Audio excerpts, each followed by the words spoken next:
With the GoCurrency.com sports ticker, I'm Tim Mulhaupt on the Huskers Radio Network. Happy Thursday, Huskers fans. If you follow Nebraska football on social media, you might have seen their clip in which Mickey Joseph talked about the team's mentality. He elaborated on their hunt, not hunted approach this morning when he met with the media. Just what I said. You want to hunt. You don't want to be hunted. You want to come out hunting them. You don't want to be hunted. You don't want to sit back and let them hunt you. So you want to hunt as a football team. So we want to be aggressive coming out.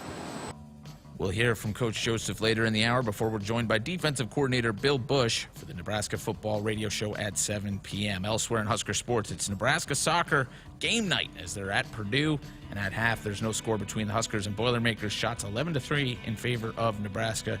Our own Sammy Hawk making one save in that first half. A Huskers baseball alumni received good news this afternoon as Jake Myers was recalled to the Astros roster ahead of the start of the MLB postseason. Myers has hit .337 at the AAA level as Houston adds him to their already loaded roster heading into the postseason. In pro sports tonight and in Major League Baseball, there's several games going on right now. Actually, just one game going on right now as a couple games went final. It's the Rays leading the Guardians 1-0 in the bottom of the third. And then the finals from earlier today, the White Sox topped the Twins 4-3. The Tigers blasted the Royals 10-3. The Red Sox came out on top over the Orioles 5-3, and the Cubs blanked the Phillies 2-0. At 6:40 tonight, it'll be the Marlins taking on the Brewers. At 8:38, the A's meet the Angels. And at 8:40, it'll be the Dodgers and Padres. Also at 8:40, the Rangers take on the Mariners. And at 8:45, the Rockies will battle the Giants. And in the NFL, it's Thursday Night Football, and it's a good one on tonight at 7:15 p.m. The red-hot Miami Dolphins, undefeated, going into Cincinnati to take on Joe Burrow and the Bengals. They're wearing their all-white alternate jerseys. Should be an interesting one later on this evening. This update is presented by Currency.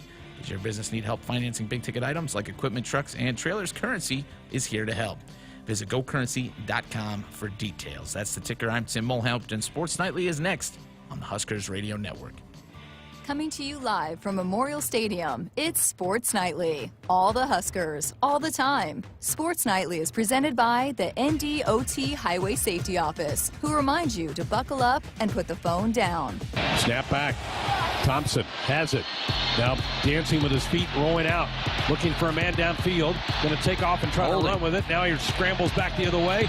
Looking, steps, throws downfield. Has Isaiah Garcia Castaneda. Makes a catch. 45 of Northwestern to the 40. Weaves his way to the 35, 30, 25, 20. Up out of bounds. My goodness, what a play. Casey Thompson. Side set. Lindsey Krause, kaboom. 8-7 Nebraska set 2 after winning the first by 2. Snap back. They give it off to Grant, right side. He is in. Touchdown, Nebraska. And the Huskers have the lead back here in Ireland. Pepperdine volleyball. Bumped over to the left. Aaron swings. Stuff. Match point, Big Red. Kalen Hall. Kennedy Hall. 25-22. Nebraska wins it in 3. Here are your hosts, Greg Sharpe and Jessica Coody on the Huskers Radio Network. Here we are. It's a Thursday night show. By the way, this is our last show of the week. We have volleyball tomorrow night, so this is it for us tonight. But glad to be here with you on a Thursday night. We do have our football show coming up in hour number 2. Bill Busch will be here. Really looking forward to hearing from him. He's so entertaining to listen to, so full of life and energy and all those type of things, which I think Jessica, in conjunction with Mickey Joseph, I think is really good for this program right now. Yeah, absolutely. I mean, the team just walked by to go to dinner, and they were a lively bunch, and we've heard that all week. And, you know, I've done a couple interviews. We've heard the coaches talk about how they came off the bye week. They got a lot of good work in, but then they came back with a good mindset. I think there's a lot of energy. I think they're really excited to get back out on the field. 6:30 Saturday night, the Indiana Hoosiers here for homecoming game. The Huskers, with that bye week, couldn't have come at a better time. All the coaches have said that during the week, that they were absolutely able to just kind of wash the first 4 games, start over. We heard Nebraska versus Nebraska last week. Mickey Joseph said that. And now some tweaks to, I'm sure, the defense, particularly with Bill Busch in charge of that unit.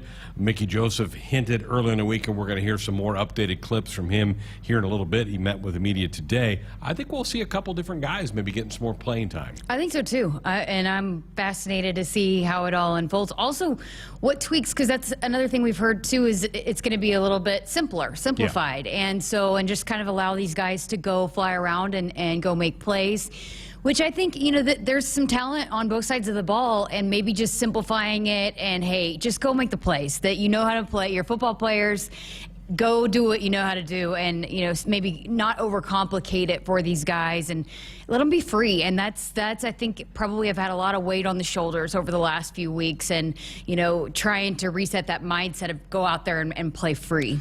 People are probably like, okay, what tweaks do you think? Well, the depth chart came out earlier in the week, and we talked about it earlier in the week on the show. Omar Brown's name popped up on that depth chart, and also Chris Kolarvik going back to inside linebacker. I think you'll maybe see those guys get some more playing time. Yeah, and Chris Kolarvik obviously was at inside linebacker, had been working out at nickel, and so he hadn't even been at inside linebacker until the week leading into Georgia Southern. That was the only work at inside linebacker he had.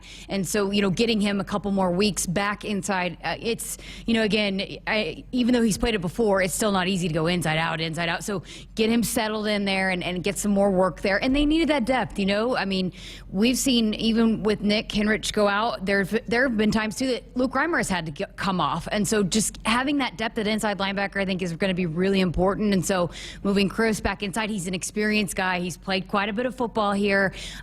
Get some more depth in that spot will be important. And Omar Brown is a guy that we've heard is so versatile and was one of the best players in FCS defensively. He was a FCS Defensive Freshman of the Year. He's got a lot of tools, and so seeing him move to nickel, I know he's a physical guy, he likes to hit, and so, but he's also athletic and fast enough to be able to cover. I would think he'll be highly motivated, because we saw him in Ireland and he gave up the long score. And speaking of scoring, Purdue just scored on the Huskers, so I'm waving my hand. The Boilermakers just took a 1-0 lead on Nebraska early in the second half, and soccer, it's on BTN here. But Omar gave up the big play against Northwestern, and he hasn't really played much since then. So I'm sure he is ready to atone for that. And given a second opportunity, I think he'll play better. Yeah, and I think, too, that was a communication issue, and we've heard that word a lot, too, is communication. Offensive line, we heard Coach Whipple talking about some of the sacks that were allowed in the game against Oklahoma, communication issues. So hopefully, and Omar was a new guy. That was the first time he had played with Nebraska. So, some of these younger players that are in for the first time now, hopefully they've got some games under their belt and they have a better understanding of what it needs to be done. Both Andrew and Tim texted me, Greg, they called offside, so the goal did not allow. So still scoreless. Oh, wow. Okay, all right. So there we go. That's good news. Purdue's uniforms are bright. Yeah, it's some kind of they're honoring, it's like a cancer awareness night or something like that. It's a cause that they're kind of wearing like a eraser type, highlighter type. Yeah, they're uniforms. Neon. Yeah, very, very bright. So still scoreless with the Huskers.